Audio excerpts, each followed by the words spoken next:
camera design is the layout of cameras for the player's point of view in the game. So, and what we do is we basically control that player's point of view throughout the experience. Cameras start with the design sheet being delivered to us by the level designer. That's the most basic form. We put in all the cameras for the design sheet. Once the cameras are in and it's been play tested and it proves that this is a good concept and we go forward with it, it gets sent off to the art department. That's where they'll take it and they'll spend, months sometimes making these areas look really epic, and then they'll get finished with it and then they'll hand it back to us. And a lot of times it's a little bit different, so we'll have to adjust some cameras. So once the art comes back in and someone's spent a year building that level, they can be very touchy if they spent a year styling in this formation and my camera just goes right past it. We try to do our best to show off everyone's hard work. And a lot of times there's a lot of cool things that you want to see in there that you can't see, so we'll go back and try to include those pieces in the shot that you get when you're playing the game.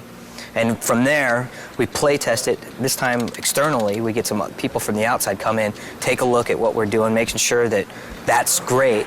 After we get their feedback, implement their feedback, we're ready to go to the next area. Anything we can do to make the cameras feel cinematic.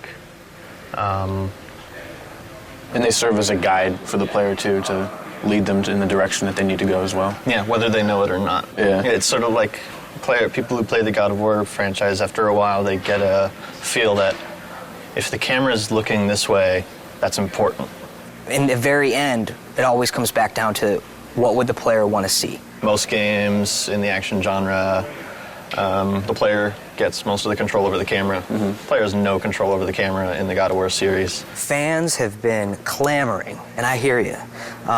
We need to look around. We want to look around. It should be understood that there's really no way we could make the levels look this good if the player could look anywhere they wanted. What we're trying to do, though, at this time around, is give you key points where you're in the adventure and you can control the camera. So maybe you're in a crazy puzzle room and you need to be able to kind of look around. So in some of these areas, we can give the player control, but in a limited fashion. I hope the fans will appreciate that we're trying to implement their feedback. What new feature do you like the best from the camera system? The rail-driven cameras. I think that's been my favorite new feature as far as the technology that we have with the camera. What's a rail-driven camera for someone who wouldn't know? A camera that's animated along a course that we have even more control over what the camera is showing. The rail is essentially what we kind of live and die by. Let's say this is your camera rail, this line here, and let's say this is the thing that's driving the camera. And imagine this is a section of a hallway or something like that Kratos is moving along. We can take this camera here and we can key it. So we key to two different positions. So Kratos is here, the camera is here.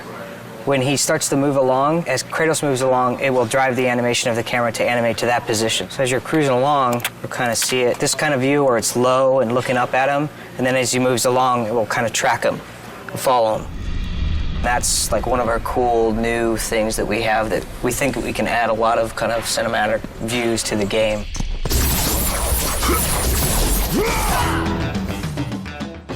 This is a perfect example of combat cameras right here. Here we're in a room, there's nobody to fight yet. And you can see we're taking a lower angle here. And as we come here, we'll trigger the spawning of a bunch of guys, and you can see the camera is going to lift up so we can show more of the action. And the framing, we're going to fit Kratos more towards the middle so you can see what's happening in front of him and see what's happening behind him.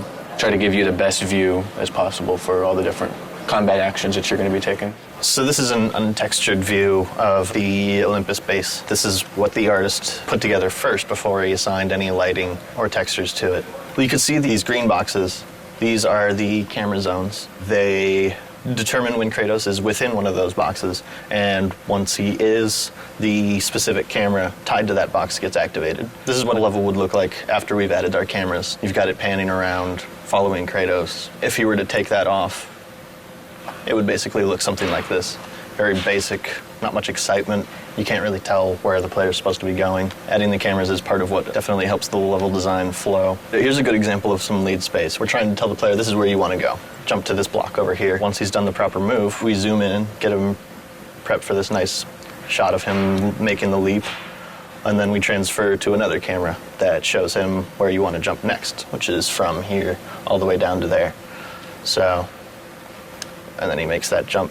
This would be an example of one of the vista shots we try to do in the game, which is you've got some really amazing piece of scenery in the background that the artists spent a lot of time building. So we want to get that into frame.